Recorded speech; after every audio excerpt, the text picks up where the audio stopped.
Welcome to No Compromises, a peek into the mind of two old web devs who have seen some things. This is Joel. And this is Aaron.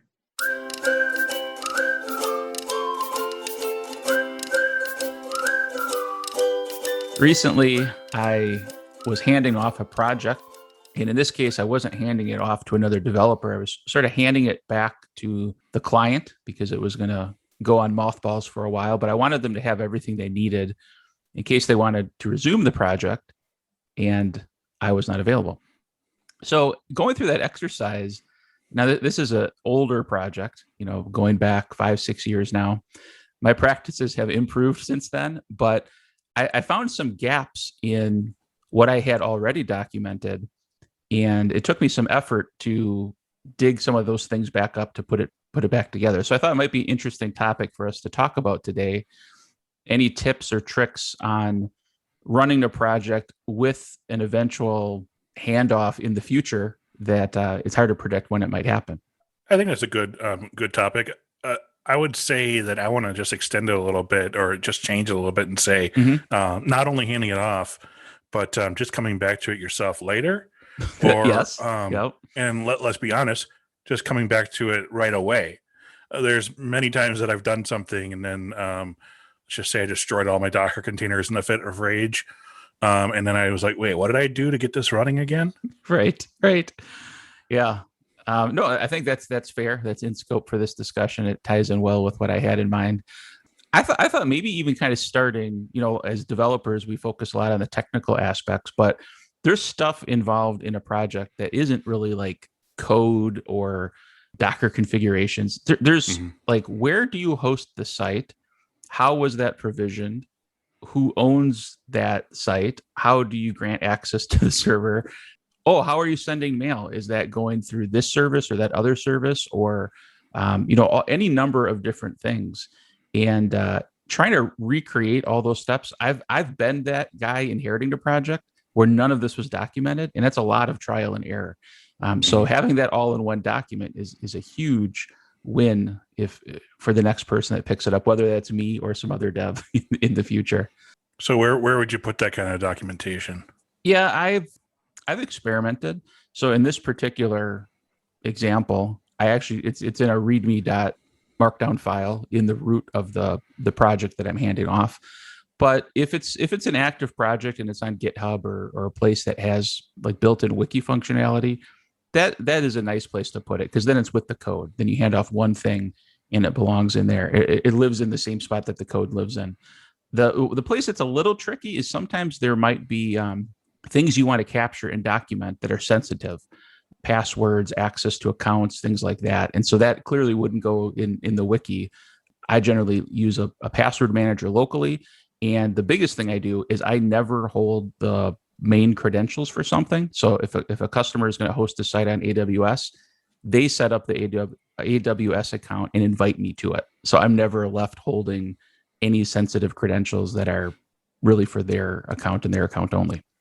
Well, it sounds like you must have some pretty technologically advanced customers then, if they can set up their own AWS configuration and everything, or what do you mean?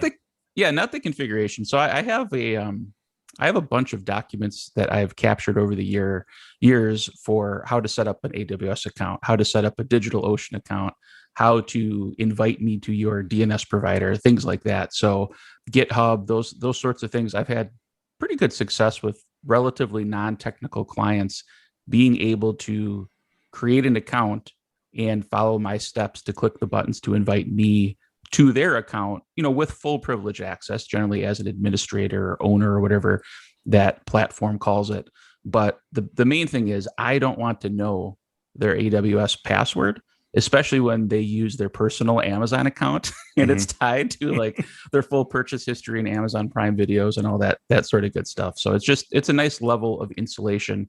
And then when I want to leave a project, I just remove myself and I don't have access to it anymore. That sounds actually pretty cool. So where would I get a copy of those so I don't have to write them myself? You know what? They're not published right now, but by the time this goes live, I will put them up on the No Compromises website. So nocompromises.io. And at the bottom in the footer, I'll have a resources link and I'll make those templates available because they'd be beneficial to other people too. That's a good point. Nice. I don't mind sharing. Nice. Getting back maybe a little to the more technical aspects of a project, what have you found useful in terms of things to capture and document when you're working on a project that will benefit the next guy or you a week from now? All right. Well, I got two things that I kind of do almost religiously. The first is I rarely go and use a new service, even unless there's even if there's a better one, unless there's a huge benefit to that. So I've been using SendGrid for my email because I use SendGrid for my email, not because Mailgun isn't better or Postmark or any of those things. They might have better things, but I use SendGrid because I have now invested some time in learning how that works. And if I want to document it, it's easier and I understand how it works. And I don't have to remember if I forgot to document it, where is the email for that project? It's probably Sure. SendGrid because I use SendGrid. And so I know as programmers, we like to go and try the newest technology and all that kind of stuff. But you kind of have to hold that back, especially when you're working for a client is, don't always run towards the newest shiny thing, not only because of stability and all those different things, but about the ability to have it repeatable and you remember it and all those different, there's other reasons there as well. Yeah, I think like having standards is good, so you're not picking things fresh each time and making that decision when it's not really a critical decision. They're all pretty equally good. Yeah. The second thing I do, which is I would say it's always been worth it. It's always been worthwhile. I've always been so thankful, but I never enjoy doing it. Is I open up the README file or whatever, and I write after each line I've done something what I did. So if I'm provisioning something for the first time and it's not going to be like in some sort of automated provisioning system or whatever, I will literally click on a link or something, and then I'll click on this link or something like that in my instructions. And it makes it so slow and it's so irritating. But it's worth its weight in gold when you come back to it and you're like, wait, how do you add another authentication method in Firebase?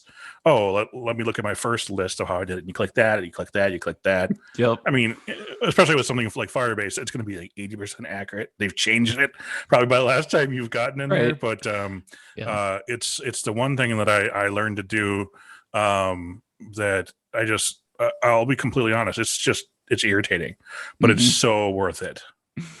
Yeah, I can relate to that. In fact, with this handoff documentation I wrote, I took it to another computer. I have my main desktop I work on, but I also have a laptop I use occasionally. And I kind of started from a fresh slate there and made sure I could get access to everything. I told them they could get access to, like, I generated a key pair and I said, well, you should be able to get in with this. But I tested it on a fresh machine. Yeah, yes, it actually does work. So validating that README hopefully will save me some grief in the future when somebody actually tries to use it. There was another thought I had about your idea that you create everyone, or you have everyone else create their own account. There's a lot of times where it's like the idea that maybe if I was a reseller and I provided service for them, I can get this recurring revenue. But you really have to kind of measure out is your business model as a programmer or a contractor providing that service as a reseller. If it is, well, then you have to have a lot of them to make it worth your time, because at any one time, people are going to be contacting you for assistance or whatever. If it's not, and you just think, well, this is going to just give me an extra $10 a month or whatever, I can guarantee you it's never going to be worth it, because all they have to do is contact you once in the next 6, 8, 10 months. And now you're equal to like what an hour's worth of your time would have been that you could have billed out. Or even worse, if they contact you once every 4 months for just one thing, now you're behind really when you think about billable time or anything like that. I would say that's another thing is not only do I have people make their own accounts for the reasons we're talking about, but also it's just never worth holding onto their accounts for them. I totally agreed. I've learned that lesson the hard way, in fact. But now I do as much as possible to not be the only means of support for something like that, especially a low volume, smaller client. There's not going to be a ton of markup, like you said, so it's not even worth it. And on the sales side of things, I've actually called attention to the fact that I make it as I kind of jokingly say this, but I make it as easy as possible to fire me in the future, because Mhm. sometimes clients have gone through that process where they really feel held hostage by their previous developer. They're unhappy and they want to sever the relationship, but they don't know if they have all of the assets they need. They don't know if they hold all the accounts, and it's a whole ordeal to try to get that stuff out of someone's hands when there's already a strained relationship. So I've had more than one client actually say they liked that approach. And even though at the beginning of the relationship, oh no, this guy's great, I'm never going to want to fire him. The fact is, they Then they might, get to things know you. change. Then they I get to mean, know me. And on the flip side, it's not just about firing. What if I got sick, or I decided Mhm. I didn't want to do this anymore, or some other opportunity came along Yeah. that gobbled up all my time. So there's a lot of reasons to not be the sole person that can manage something for a client.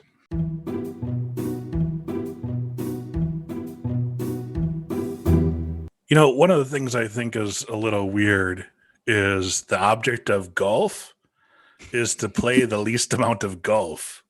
Mm.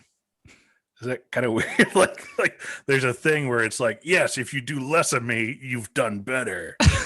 Having played golf, I can say that I will sometimes console my bad playing by saying I'm getting more of my money's worth. But yes, that is an odd that is an odd thing about the sport for sure. The longer I stay on the golf course, the more I'm getting my money's worth. Yeah, exactly. Yeah.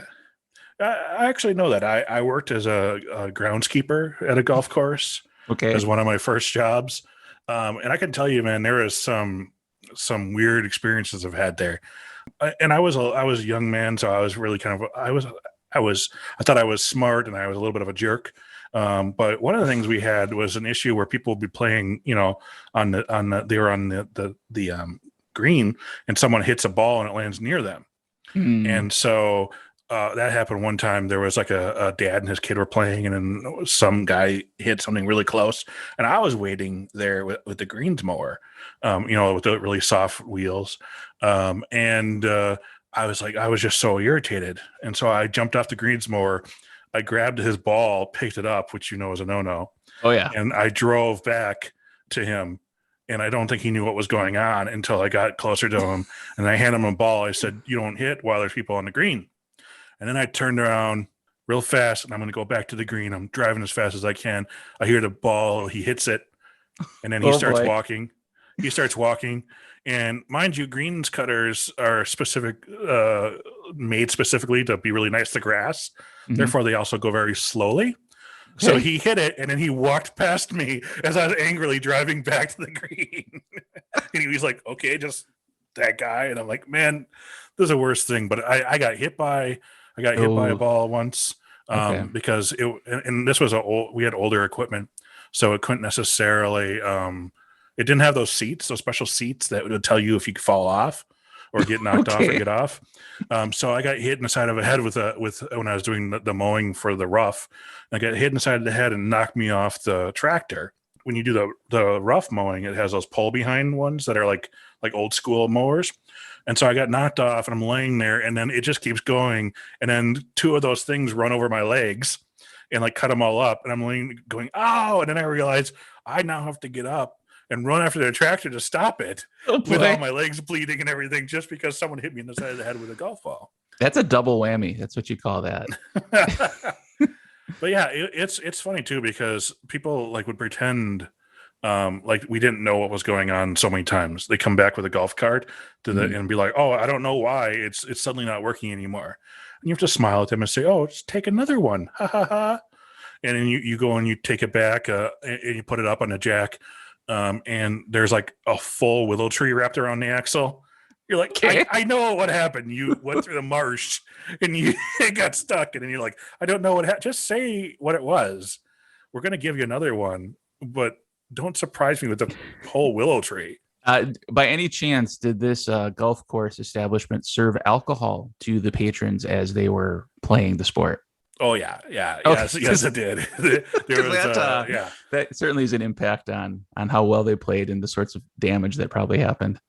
Actually, I think I don't really like golf anymore, and Mhm. I'm not entirely certain if all of these experiences have anything to do with it or not. I imagine they do. Would you like to get regular Laravel tips in your inbox? Sign up for our free weekly newsletter at our website, nocompromises.io/tips.